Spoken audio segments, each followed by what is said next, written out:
All right. All right, let's get started.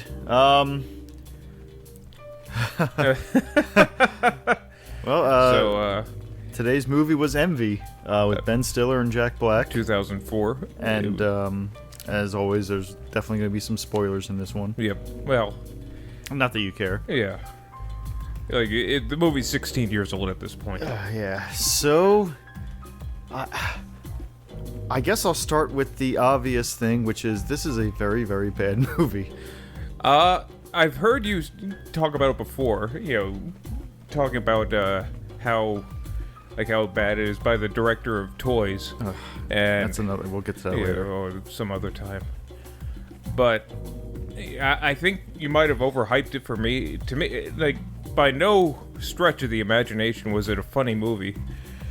But I was just following the story, and I didn't have that pit in my stomach that I had with other bad movies like It's Pat or Master of Disguise. Yeah, I can get behind that this was, because this was the second time I saw it. I saw it in the theaters when it was brand new, and I remember leaving the theaters kind of with that hollow feeling that you get from a movie like this, and that's kind of how I felt here. Like, and the funny thing was, I went into this thinking like, all right, maybe some time has passed, maybe I can see something in it that wasn't there before. And I'll be honest, like the first maybe 10, 15, 20 minutes, I was like, you know what, this does seem like a very simple and easy to follow story of just kind of like missing the boat, a guy, just being jealous of something, like missing an opportunity, and now it's coming back to bite him, and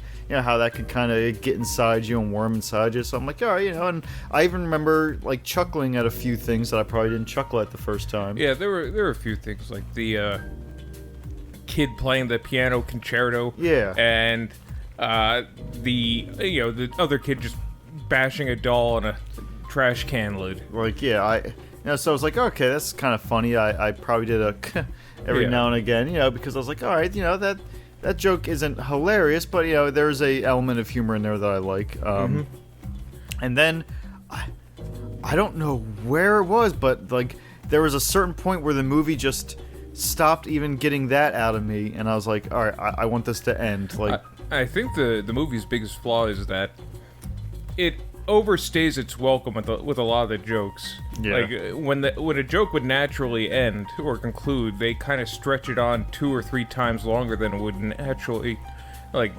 go, and kind of like the big confession at the end. It just wouldn't end. Yeah, I know. There was I noticed a lot that there was like a line being repeated over and over again, like, are you Tim? Yeah. Are you Tim? Yes. Your name is Tim? Yes. I'm like, if everyone just talked normally and didn't repeat things over and over again, this movie would be like 20 minutes long. Yeah. It was just ridiculous, and I noticed that happens so often. I'm like, all right. And they didn't even go the route that Family Guy would go, when they would just stretch jokes out to an uncomfortable, unprecedented territory.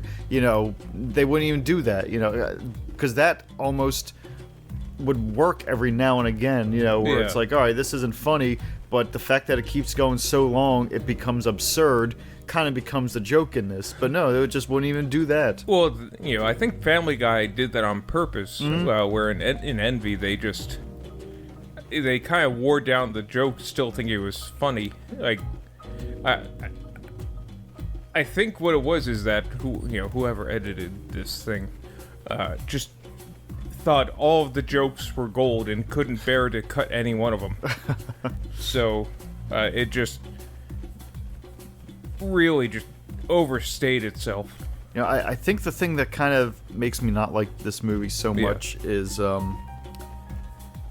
even though I think all the characters do, all the actors do, I guess, a fine enough job playing the characters. Like, Ben Stiller is as, he's kind of a stick in the mud, so he does that job well. Jack Black's supposed to be more high energy, And of course, you're gonna get that out there. I like Amy Poehler. I like Rachel Weisz or whatever. Weisz. And I like obviously Christopher Walken. I think he has a funny just delivery in this whole thing. Yeah. But man, like every single part of this movie is just miserable. It's just a miserable little movie. Yeah. It's everything is makes me anxious. Like nothing goes right. And no one thinks. Yeah. And I don't like how it ended. Like, it was. I'm not gonna really go into it, but it was an ending the characters didn't deserve. Yeah, like just a nice little, like, all right, we're gonna, basically a Deus Ex Machina almost. It felt like just a little, like, okay, we'll pull you out of the fire kind of thing with this. I'm trying to think of what I would do if I was like writing or making this movie, how to fix some of the things actually. That's a tough question because it just I wouldn't write this movie. Like if we had been given the job of writing Envy, like what would we do differently? Because I think a lot of the problem dud come back down to. That's like Edith Ann now. Does come back to the writing. Like it just, a lot of it just wasn't funny. I can say the things that I did find were funny were not actually like dialogue. Really, it was just the more, I think you mentioned when we were watching it, the more kind of surreal or absurd moments, like the kid banging the doll in the trash can lid. Like those are the things that were actually kind of funny, more visual, quick cuts kind of thing they did sometimes. Pure inanity. And it's like, okay, like there is something to be appreciated about this, but then whenever a person would talk, it almost felt like whenever a character would talk, it would just grind the movie to a halt. Yeah. Like, don't taste my pants. It's maple. I'm gonna taste it. I don't want you saying I can never taste your pants. I'm saying you shouldn't ever taste my pants. Like okay, stop. I guess if I guess in that respect, like writing better dialogue might have saved this movie a little bit. Well, just from the feel of it, I'm thinking it was mostly an ad lib. Like the director would set up the scene and they would just yammer. And which is weird because Jack Black's a funny guy, and and same thing with Ben Stiller, and they have a lot of screen time together. And I think Ben Stiller, in his movies, he would be expected to do ad libs, and he was usually pretty good with them. Yeah. So what happened? Like, and here's the weird thing. Again, I like both these characters. Both these characters have been in, or not characters, actors, but both these guys have been in other movies together, and somehow, like, they just didn't seem to have any chemistry. I didn't really feel that they were friends, but I guess that's because 90% of the movie, Ben Stiller's just being an asshole to the guy. Yeah. And like, I didn't mind Jack Black in this movie. I didn't either. I thought, grading on a curve, he did a good enough job with the character he was given. He's his classic high energy Jack Black. Pretty much taking up all the energy in the room and all the focus.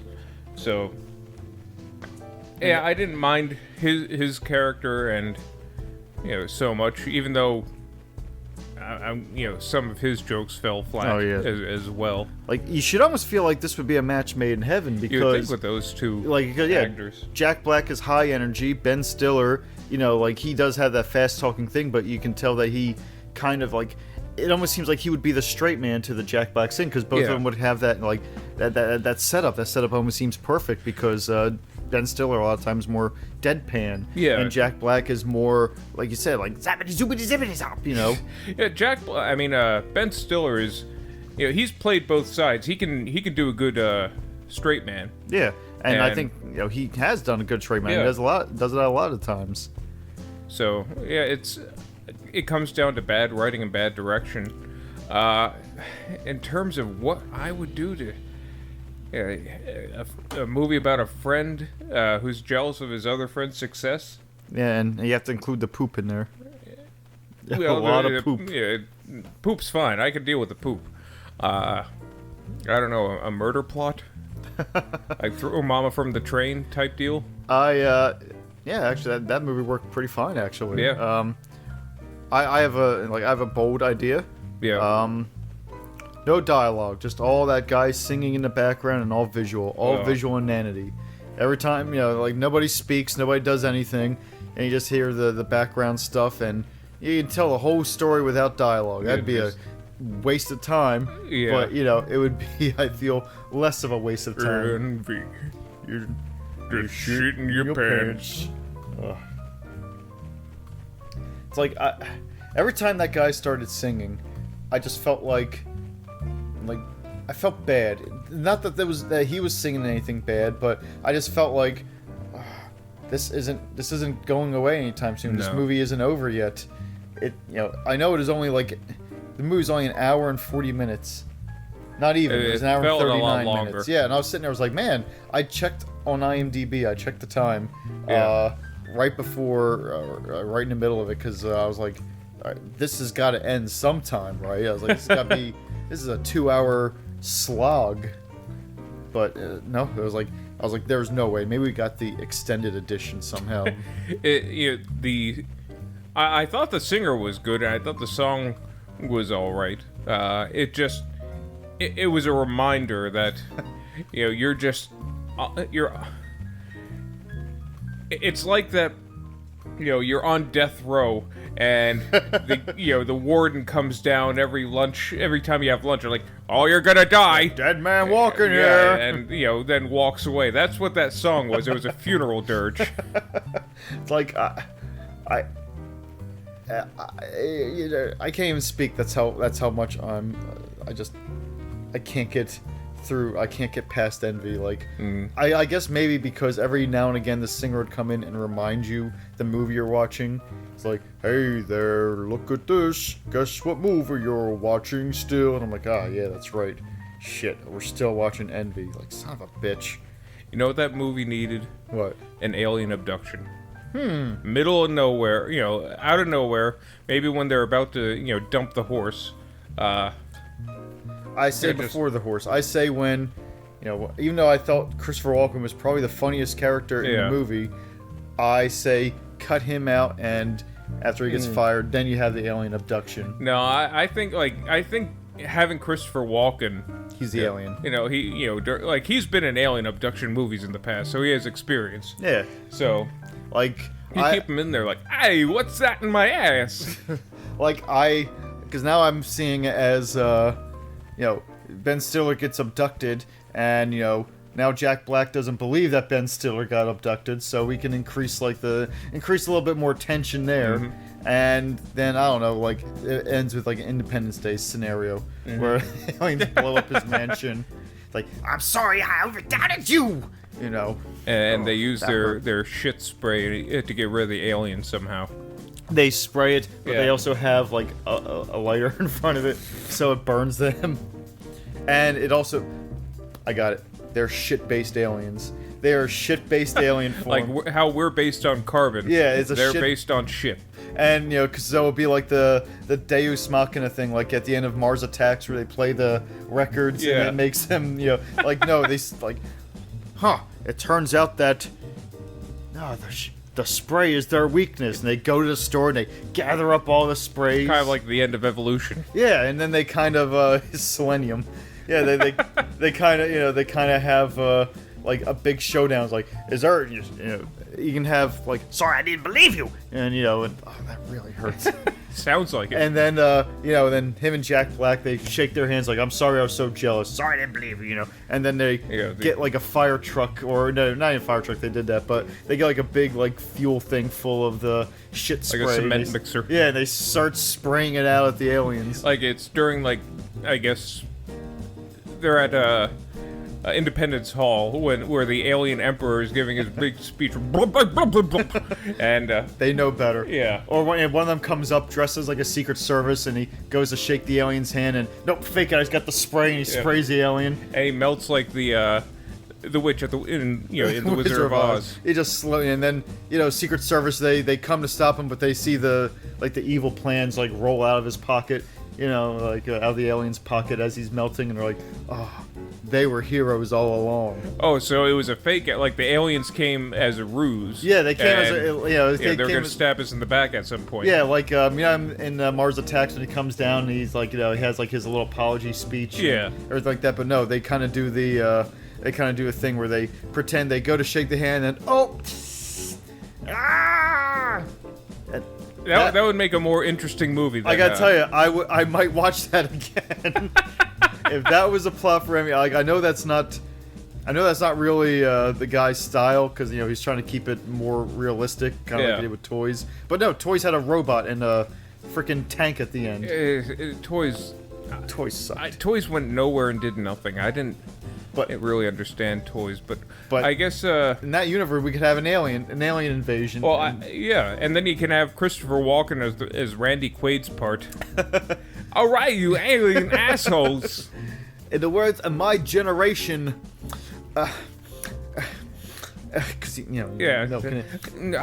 I stuck this watch up my ass. Like, yeah, everyone's cheering and applauding. Like, yeah, he's flying. See, now it would work if he had a crop duster full of the vaporized, and he flies it right into the alien septic tank, which is actually where they sleep, because they're ship-based. Oh man, that would be great. We should write this down. Oh, well, we're recording it. Yeah, that's good. And for some reason, the aliens in my head are sleeping on hammocks like a pirate ship. Oh, but they're kind of like just melting just a little bit through the little... Oh, it's the hammocks with holes in it? Yeah, so they're, so they just come just a little bit... Like a Play-Doh extruder? Yeah, like the Play-Doh spaghetti factory. And it's like, because I imagine the...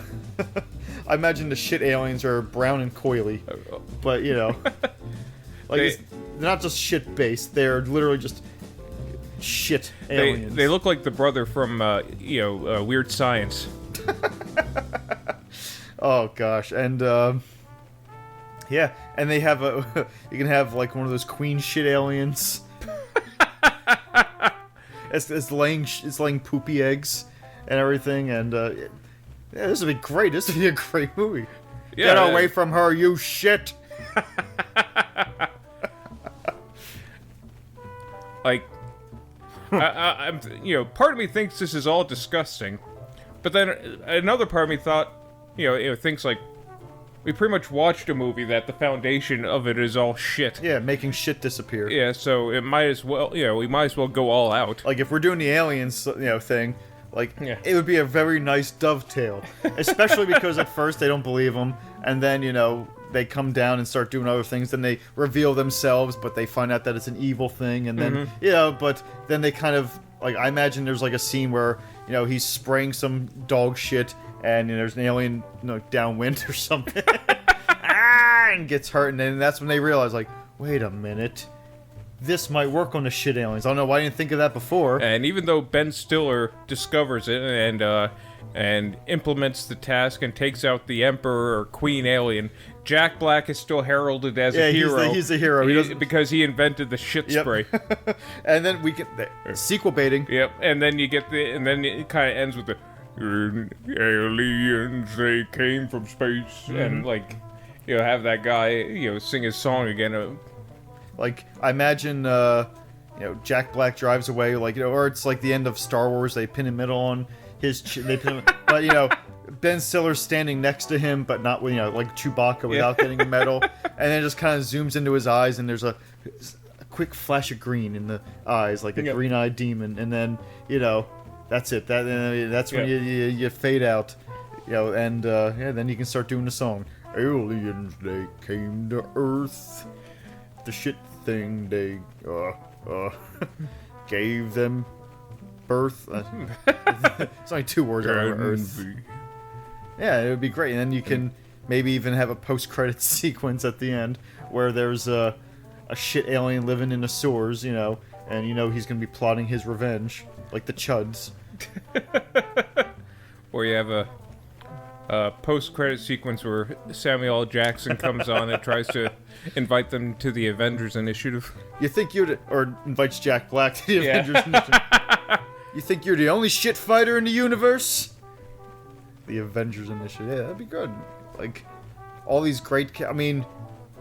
these are the only two people I think who haven't been in the MCU yet. So Yeah. you can get Shit Spray and other guy, Envy. What has Ben Stiller been in lately? He's kind of dropped off the map a little bit. I can't think of anything in pencil. Let's see. The Night of the Museum movies were the last thing I really remember him in. I know he's done, some things here and there afterwards. It's just but he hasn't nothing had memorable. He hasn't had that big. I haven't seen him in like a really big role. Like he was in Tropic Thunder. Tropic Thunder was the last, big thing I thought that was of note. Yeah, like, it's cyclical. Acting is cyclical. There's gonna be, there's gonna be another Ben Stiller movie that's gonna just capture everyone's imagination, and it'll just keep on going around again. Like I remember when Jack Black and I think they're called the Frat Pack, Jack Black and Owen Wilson, or not Jack Black, Ben Stiller and Owen Wilson and everything. They were in a lot of movies together. Yep. I wonder. I think people just got tired of. Yeah, that's just how things go in there. Like, you get tired of the same people being in like the same movies over and over again. And don't be wrong, like I did enjoy those the movies with like Starsky and Hutch, you know what I mean, and Old School. I think like kicked it off, and obviously Anchorman and Wedding Crashers, not Wedding Planner. J-Lo and Vince Vaughn in The Wedding Planner. Oh. Even what was it? Zoolander. Oh yeah, Zoolander. That actually did. That also had Vince Vaughn and Will Ferrell in it. So, in Zoolander 2 might be the most recent thing that Ben Stiller was in. Zoolander 2 though, that was a long time ago, like 2016, like 2015. That was another lifetime ago. Yeah, I know. A lot of things happened. There's a lot. Yeah, it just feels weird that like. 2015, 5 years ago. And the funny thing is, I haven't seen Zoolander yet, or Zoolander 2 yet. It's not bad. Okay, I'll probably check it out. Yeah. The first Zoolander, I always have the same feelings when I'm starting to watch it. We're like, oh yeah, I love Zoolander. It's hilarious. Then the first like half hour goes by. I'm like, man, this movie doesn't hold up. It's not as funny as I remember it. And then somehow in between that time and the end of the movie, like something magical happens where I'm on board again, and I'm like, oh man, this is really funny. Like, I love this movie. I don't know why I doubt it every single time. Will Ferrell always, he steals the show. In both movies, he's just over the top, and it's hilarious. He's like Dr. Evil. Yeah. In terms of show stealing, like no one really watched Austin Powers for Austin Powers. Yeah. Like. Yeah, that's kind of true because Austin Powers, his shtick was funny, but not funny enough, like for the entire movie. Like don't get me wrong, he was involved with a lot of the best sequences, like the shadows in part 2. Oh yeah. But really, like Dr. Evil was the best part of those movies. He was the showstopper every time. And I think they knew that. Like the first one obviously came and went, and people enjoyed it. And I didn't see the first one until I think like right before the second one came out, or the second one came out, and I was like, well, I'm not going to go to the theater to see this, so I might as well see the first one. Yeah, I don't remember. I know I saw some of them in theaters. I know. I think I at least saw the second one in theaters, and thinking it was pretty funny. For some reason I thought Austin Powers was funnier when I was younger, but.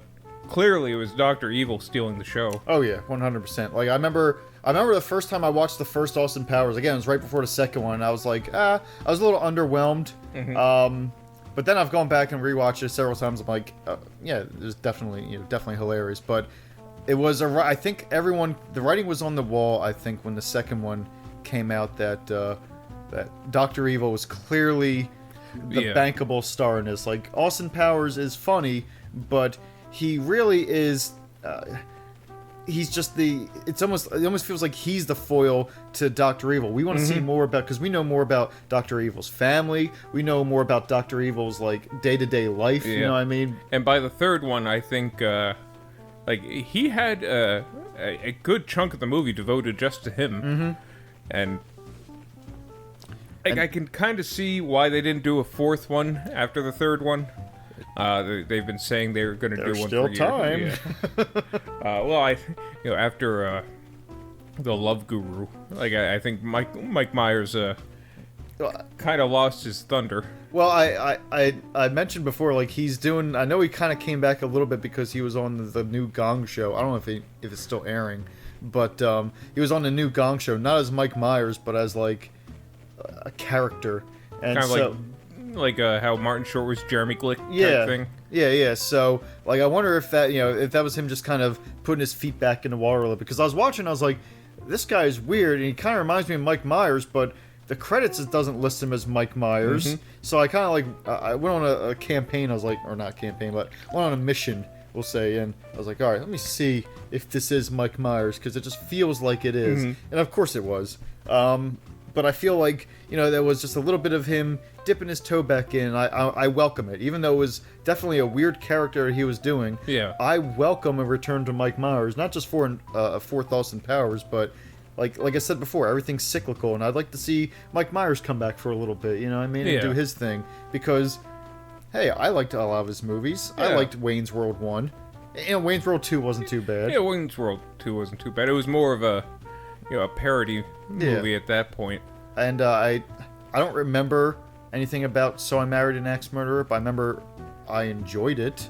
The only thing I remember about I Married an Axe Murderer was Mike Myers also played his own father in that movie, and he had a Scottish accent, and you can hear the voice of Shrek come out of this character he's playing. Oh, that's cool. Mm-hmm. You know what? I liked the Cat in a Hat. I know we I liked it for probably a different reason than... We liked it for the reason that it was not intended to be. Yeah, it was just pure, wonderful, blissful insanity. Yeah. And I absolutely love that. And to be honest, The Love Guru wasn't even that bad. The Love Guru was not that bad. It's just...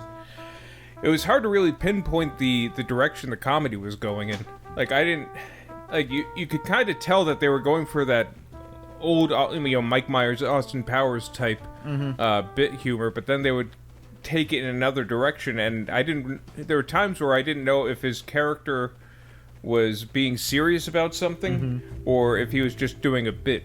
I do think that the funniest part, 'cause I think it was Justin Timberlake who was the guy that came in and stole the hockey player's wife or something. I think that he was I don't remember. But I remember that for whoever it was, I remember they had like a fake like cock that you could always see through, see like the outline of his pants. Did they? Yeah, and like and the fact that this horse dick guy was banging this hockey player's wife was like really fucking with his head, and that's what like the whole thing was about. And I remember thinking that was actually pretty funny. I thought that was a funny running joke that every time you saw him, he always saw this horse cock through this guy's pants.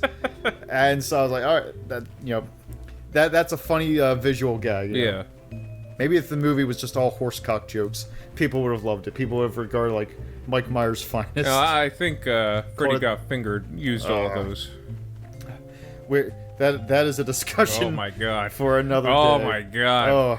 All the subtext of that movie. Oh my god! We have so many theories on Freddy Got Fingered. I like it. It might be a 2-part episode. Oh my gosh, that would be like.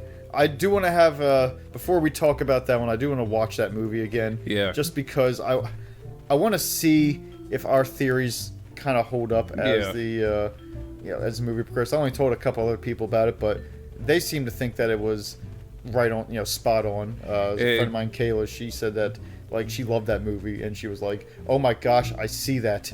So, so I want to watch it again and see if our theories kind of it'll be it's gonna be a dark day. That might be one of those episodes where we just stay on topic the entire episode. Yeah, it's. Oh my god! We're building it up so much, like it's probably we'll probably spend 5 minutes talking about it and then just get distracted. Yeah, he was kind of weird and kind of gross. But Shaquille O'Neal, he had a fun bit. Like Kazam. Yeah, Kazam. So, in an episode of Tom and Jerry. Yeah. Don't you believe it? That should be how we close out. Every time we have something like controversial or something to say, like, I really think that Indiana Jones and the Crystal Skull was the best one. We'll just end it with the don't you believe it. statistically, there is some person that thinks that's the best of the Indiana Jones. Oh my gosh, I can't imagine. You know, I can't believe that there is, unless it was someone who actually worked on it. So yeah, maybe. You have to think like there's some All kid the John out there. Hurd fans. All the what? John Hurd fans. Do you like crusty old Englishmen? Do I? Yeah, I can see like maybe some kid at the time that came out seeing that's his first Indiana Jones he was introduced to, and became a fan, and then saw the other two, and then like, these are slow by comparison. Yeah, this isn't CGI. These look like regular effects. These are practical. That's an actual corpse. I don't want. It's like, oh geez, a guy runs over a car. That's a little bit violent if you ask me. Where are the giant ants? Jeez. You know, these movies are good, but they really miss Shia LaBeouf. Like, we needed him becoming alpha male of the primates. Oh, I remember I saw that in theaters with Tyson, and I don't even feel like the worst guy in the theater, because there was one guy when we were standing in line who had the brown leather jacket, the fedora, and the whip. Who was they threw in the trash afterwards. I wish I would have seen him walk out and just crumple the hat up and stomp on it, toss the whip out like, well, I don't need this anymore. Indy is dead to me. There go my heroes, and hello heroin. I imagine he takes off the hat and he's like, he puts on something else, like a turtle's costume or something. Like, well, I'll just wait for the next one of these. They can't screw the turtles up anymore. Yeah. Actually, the new Turtles movies. I didn't mind them. They were. I saw the first one and I liked it enough. I was like, clearly wasn't a good movie, but I didn't hate it. And it was your typical what's his face? Michael Bay. Yeah, your typical Michael Bay popcorn garbage movie. And I was fine with that. Yeah. I will say that William Fichtner, the guy who plays Mahone. Oh, okay, yeah. He was in that movie, and he was great. He was fantastic. I know they wanted him to be the Shredder, and they backed out at the last second because they wanted a Japanese guy to play Shredder. And that makes sense. Yeah, it makes sense. But on the other hand, I'm like, man, he would have made an excellent Shredder. Like, Uncle Phil wasn't Japanese, and he was a great Shredder. Yeah, that's true. So, but the fact that he wasn't, I know they didn't have him in the second one, obviously they couldn't, but the Shredder they did get was, I guess he was kind of cool when he was in his full combat gear, but, so William Fichtner would have been too. You and your turtles are dead! You know who would have made a good Shredder? Christopher Walken. Oh my gosh, yeah. Oh, tonight we dine on turtle soup. He's Cockney as well. Just to really highlight how not Japanese this guy really is. I'll see you and your turtles in hell. Bears! Oh gosh. Yeah, I don't know who would really make a good Shredder. Or maybe he's one of the turtles. He's just, he's Christopher Turtle. He's Christopher Walken in the head and turtle from the neck down. And he just does banter. Like, I love being a turtle. I would have it so that, like, all the turtles are CGI except for him, and he's clearly just wearing a Halloween store turtle suit. With green grease paint on his face. Nope. Nope. Regular old... I like to think that he just a shitty bandana on his face. He just kind of somehow worked his way, like he's working his way up the turtle ranks. Is he his own turtle, or which one would he be? Michelangelo? No, he'd be his own turtle. Yeah. If they could add in Venus, then. Now, you think Christopher Walken would be Venus? No, but if they can add in Venus, they can add in another turtle to add in there, a sixth turtle. Yeah. Let's see, he'll be Rembrandt. Boyardee. Boyardee at your service. What would his weapon be? A gun. I like to imagine that he's just a guy who's just like an intern. He's like a trainee to become a turtle, because they're no longer teenagers anymore. Now they're just geriatric, so they're subletting out to other guys that help the Turtle Crusade. What's a shitty kind of corny weapon? Like, It can't be a baseball bat because that's what Casey Jones used. He's got the bolos, those things that swing around. The two of them, the balls that swing around. He has a. He's got a lead pipe. Brass knuckles. He's got maybe something really, really violent. He's just walking around with a nuke strapped to his back. You don't want to see me use this. Trust me. I never had to. I never will. He's scratching himself, but there's like flakes of skin coming off. This is why we couldn't write a Turtles movie. Yeah, that's why we'd have Christopher Walken in a fucking Turtles costume.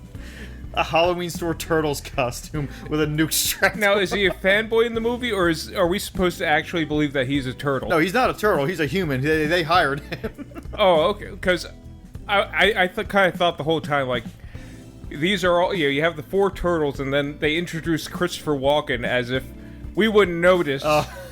This man was just dressed in a Walmart Halloween costume. He's kind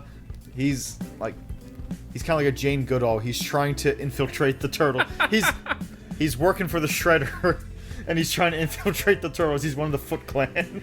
or he's trying to they're the most dangerous prize. The deadliest game. He's trying to, but he finds that he likes them so much that he can't bring himself to hunt them anymore. Like his weapon is an elephant gun.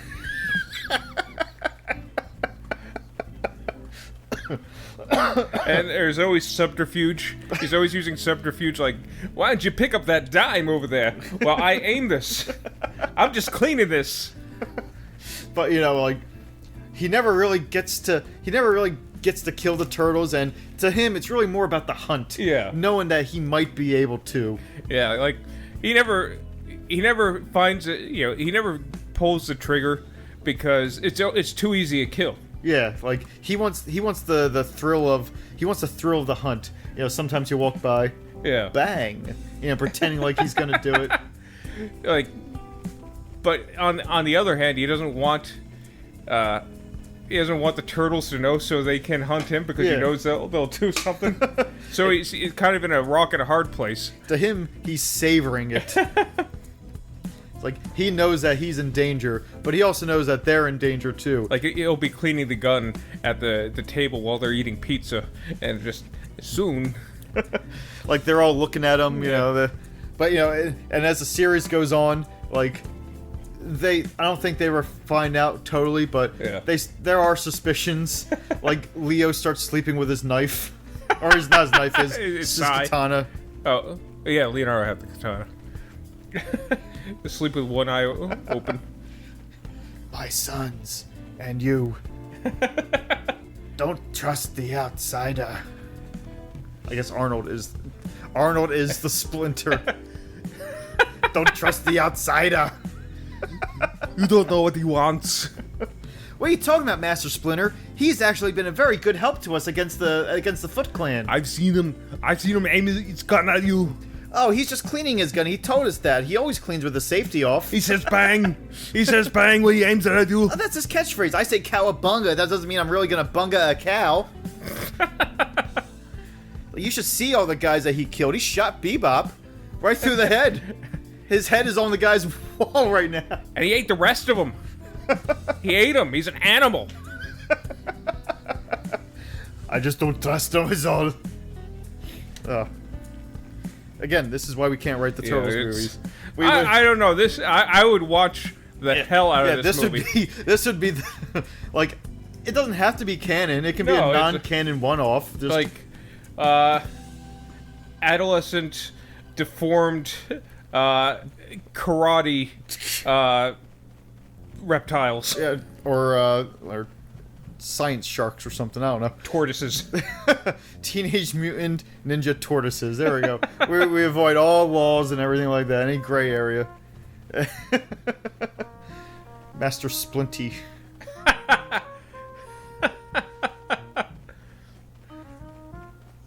Oh gosh, that would be great. Master Hangnail.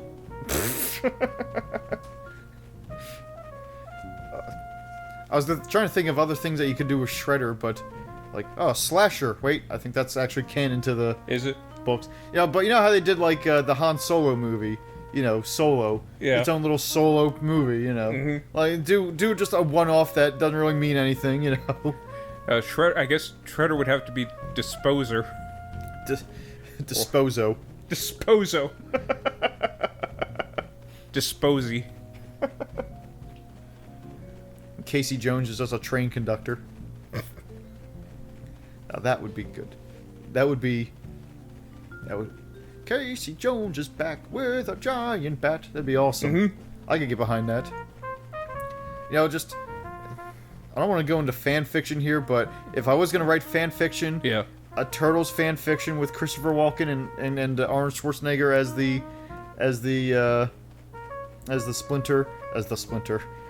Master Splinter, I think would be a good piece of fan fiction. I think people would not see it coming. Now, is Arnold just the voice of the rat, or is he just a big greased up man with a rat mask on? Nope. He's just the voice of the rat. Oh, because it would be funny if he was just this big oiled up Austrian man with a Chuck E. Cheese mask on.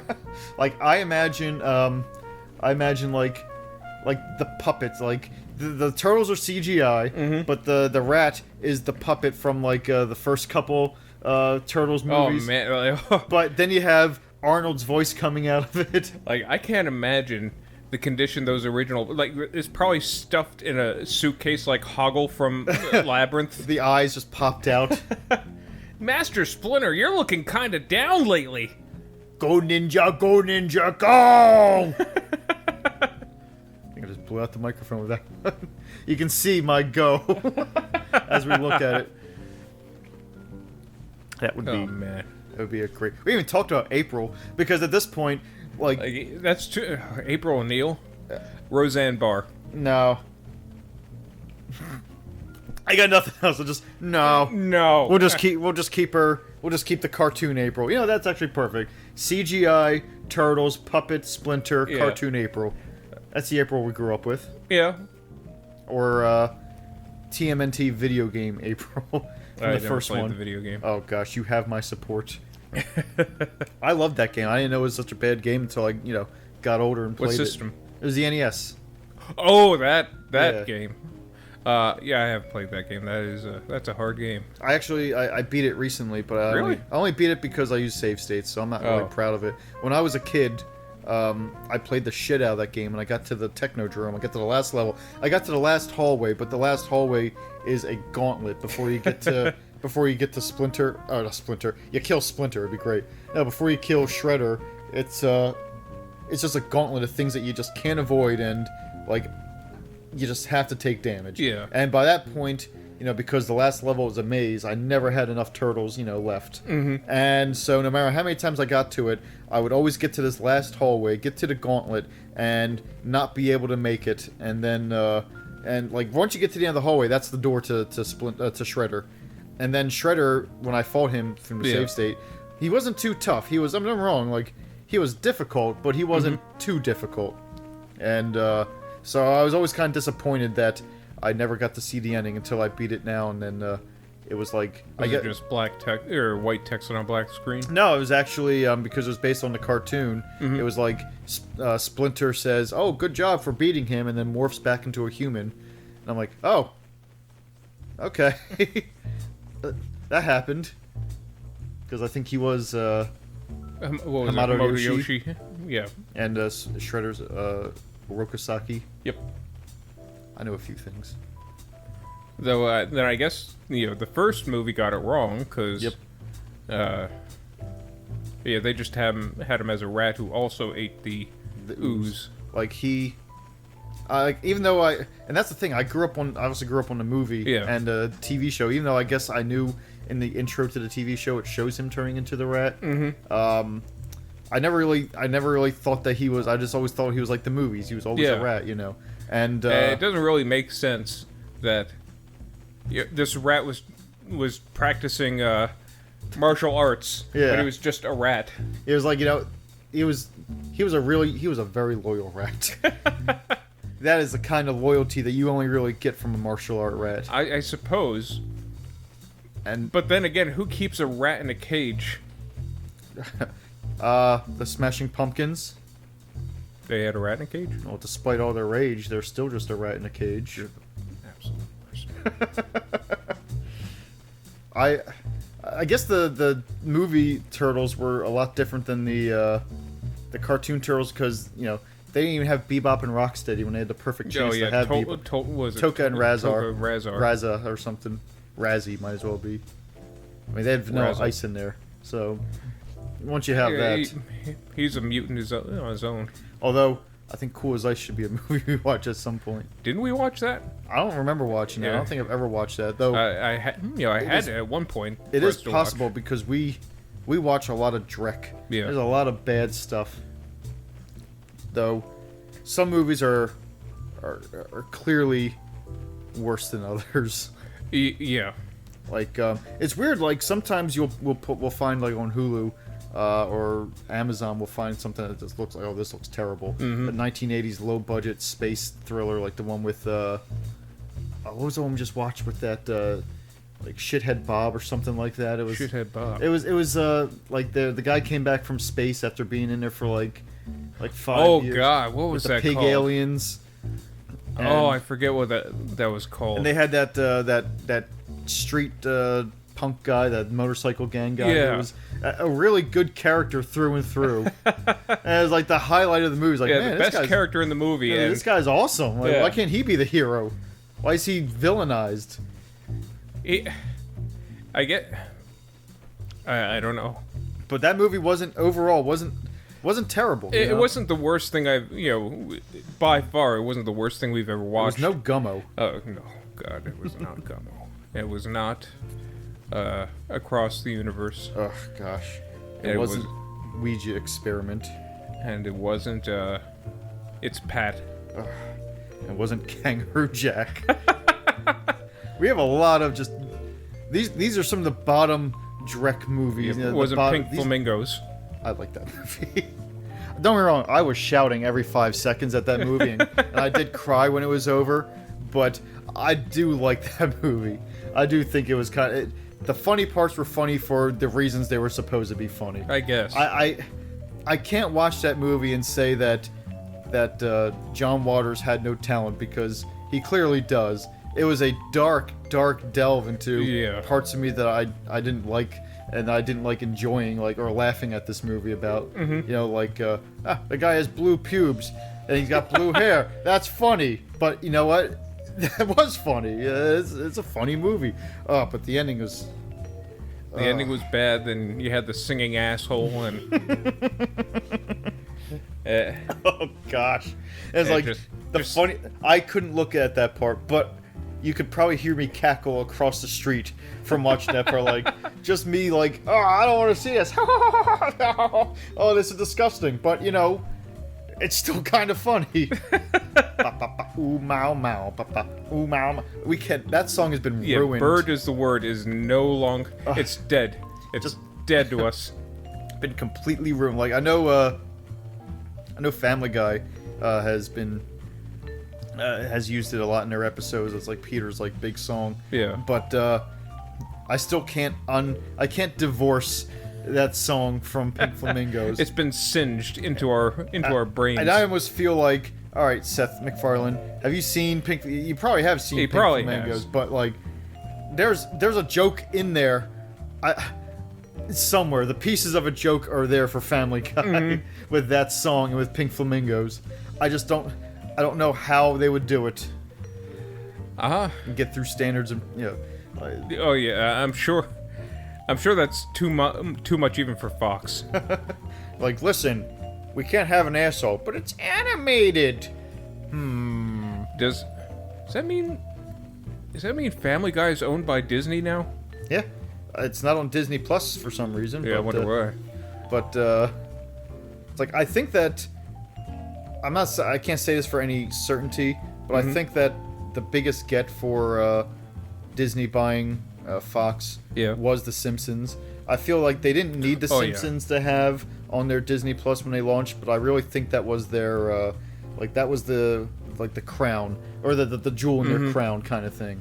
Like, that was just their feather in their cap. Like, listen, you're gonna buy it because you like the Lion King and all this stuff, but you know what else we got? We got the Simpsons. We're getting a lot more. We're getting people who don't want to watch Sleeping Beauty might want to watch every episode of the Simpsons. Yeah. So we're gonna bring that in there. Well, there's a lot of like, I think Fox owns the Aliens franchise, which makes the Queen Alien a Disney princess. Yeah, I can get behind that.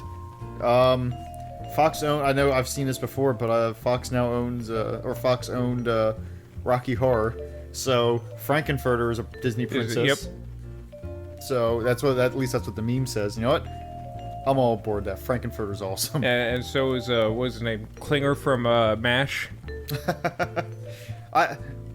Well, to be fair, I think he was just trying to do that to go home. Yeah. I haven't seen a lot of MASH, but I thought that was the kind of the idea was that he was trying to Section 8 his way out of Korea. Although, spoiler alert, if you've never seen the end of MASH and you've been waiting to watch it after 30 years, like, I think Klinger was the only one who stays behind in Korea in the final episode. Oh, really? Which I thought was actually, like, I never really liked MASH too much. Yeah. But when I found out about that, I did think that was a very clever way to end it, you know, and like kind of have like a little character arc for him that, you know, when actually faced with the prospect of leaving, he opted to stay because, you know, it was kind of Oh, he opted to stay? Yeah, he decided to stay. I thought he wasn't forced to stay. Because that would have been funny, you know, like, he's the only, everyone else gets to leave and he has to stay. Like a big F you to the character. Like that was the final season of MASH. There was no comedy in that season. Yeah. I remember I watched a few episodes recently because a friend of mine used to like MASH. Yeah. And it was the later season ones. It was like after Radar left, you know, and with his weird hand. Yeah, well, no. And his teddy bear. He had a teddy bear? Yeah, he had a teddy bear named, I forget, like John Wilkes Booth or something. I forget. It was a weird name. That's an unfortunate name for a teddy bear. He had a John Wilkes bear. he had a teddy bear, and then he left like halfway through it, I guess, to pursue an acting career, and or I don't know why he left. Maybe they just wrote him out like they did with other people. He was the Billy of the series from the Power Rangers. Oh. You know, it's funny you mention that because when I was a kid, because I didn't know how time worked as a kid. You know, anything that I see on TV has to all take place at the same time. Of course. I kind of thought that they were the same guy. I thought. Oh, really? Yeah. I could see. You know, like they have very similar, features. Like, okay, they're both kind of nerdy, and then they got glasses. Yeah. Same thing. Yeah. It's funny that when I was a kid, you would think that me being a nerd with glasses, like I would think that Billy was the greatest character on the Power Rangers. You know what I mean? Like he's just like me. Like he's got glasses and he likes science. I like science kind of. I'm a nerd. I don't love science, but I like it. Like, I got glasses. I say morphonomical a lot, which my dad was upset about. So maybe he should be the best. Nope. Green Ranger all the way. I was all aboard the Green Ranger. Like, I don't blame you. The Green Ranger was kind of the coolest Ranger. He came in, he dated Kimberly, then he left. He was like the wind, baby. He just blew in and out. With his puffy, Scarlett Johansson lips that he has. Like from the nose down, he has the face of Scarlett Johansson, and that's the only part that matters. I had I think I might have mentioned this before, but I had a karate tape with the starring Green Ranger. I got it for Christmas don't smile. I got it for Christmas the same year. I got a Junior Power Ranger like fan club thing. Yeah. Where it had all like autographed pictures of the Rangers and everything, and a tape that I watched that was just them. Like, it clearly took, like, images from the show and just dubbed over it. Like, wow, you're part of the fan club now, And I was like, oh, this is so cool. And so I got that the same year, and I used to watch the tape and, like, not work out, but you know what I mean, like, do what they were doing all the time. I was like, yeah, I'm going to be a karate guy. And, I didn't know that sensei meant like teacher. Or teacher, like a respectful thing. So I just all thought there was kids, and every time he talked, the kids in the background would say, "Yes, sensei!" But I didn't know that word. I didn't know what that meant. Yeah. So I thought they're saying, "Yes, Jason!" because that was his real name. And Not my hero. So I was just like, sitting there, I was like, "Yes, Jason!" Like in my house, because I didn't have my own TV or my own VCR at that point. So I had to watch it in the living room and do it in the living room while like the parents eating dinner and everything like that. And you drove your dad to drink. Yeah. It's like, if I have to watch a stupid Power Rangers tape one more time, I'm gonna drown him. I'm gonna drown him. We'll start again. No. And it's like my mom couldn't say shit because every morning she would do her Jane Fonda workout tapes. Like she had a bunch of them. I remember one of them had like an intro that had a clay Jane Fonda like opening up a gym bag and like hiding in it. What? And it weirded me out. It was like the same kind of animation as like the California Chevy Chase show. Yeah, or the California Raisins. Like it weirded me out. And then there was one tape that she had that had a guy who was doing it with like a hat on. He had like a baseball cap on in the background, and I didn't get the fact that like I just thought that everything that she was doing was pre-scripted or pre-made. Like I thought there was a certain amount of quality and professionalism went into it, but I thought that they hired him because he was a funny guy. But like now that I think back on it, it's like clearly this guy didn't want to be there. He must have been dragged there by somebody because like she was like, "All right, now we're gonna do it." So and he's background. Like really loud and obnoxious, and at one point she kind of looks back at him and gives him a look. I'm like, yeah, they're friends, and he was not in any of the other Jane Fonda tapes. And the funny thing was, like, because he wore a hat and he was funny, I kind of always thought that he was the same guy who played Murdoch from the A-Team, because Murdoch always wore a ball cap, and Murdoch was funny. That's all you needed, a ball cap and to be funny, and you were just Murdoch. Just like Billy and Radar. And I thought that Murdoch was the same guy as the dad, Matt Frewer, the dad from Honey, I Shrunk the Kids, the crazy Vietnam vet dad. I can see it. Because he also had a ball cap. Well, there is at least like a physiological similarity between the two. Like he does look a little bit like what's his name? Dwight Schultz. Yeah, Dwight Schultz. And so I can see that mistaking Max Headroom for Murdoch. Like that's the thing. Like when I found out that the dad from Honey, I Shrunk the Kids was in Max Headroom, again I was just kind of like, oh, so Murdoch was also Max Headroom. But you know the weird thing is, I don't think I've ever seen an episode of Max Headroom. I don't think I have either. I just know of it. I've seen like clips of it, but I don't think it interested me that much in order to engage me. I'm sure it's one of those things that we have to watch an episode before things end done. Well, we have to watch. We also have to watch an episode of the 1986 Ghostbusters. Oh yeah, with the ape and the by Funimation. Oh, it's Funimation? Yeah. Oh, well, they're the ones that at least own it now. Oh, okay. They had Dragon Ball Z, right? Or at least they own Dragon Ball Z. Yeah. Okay. Good. I like that. And we get to see the gorilla charging up a. In my mind, it'd be a gorilla charging up a Kamehameha to fight the ghosts, capturing it. Like, I don't know how. Don't cross the Kamehamehas. The Kamehamehas. I have a radical idea. Yeah. We cross the Kamehamehas. I love this plan. I want to be a part of it. Don't look at the solar flare. I looked at the solar flare, Ray. It isn't worth a Dragon Ball a year. Oh gosh, that would be great. Mm-hmm. All right, let's see what time we're at. I think this is a pretty good place to end it. All right, Envy, not good. Do not recommend. If you like, watching bad movies or watching, want to have an anger dump, or and watch something that makes you angry, give it a try. But not the best. There are movies that you can watch because how bad they are, and there are movies that just leave you hollow at the end. And this movie left me hollow. Yeah, this is the latter. So, yeah, I don't recommend it. I've seen it twice and it hasn't gotten any better. I've seen it once. And I think that's enough. So, alright. Toodaloo. I better hold the little SOPs. Hey, you can't take my line. I wrote that line, Britton.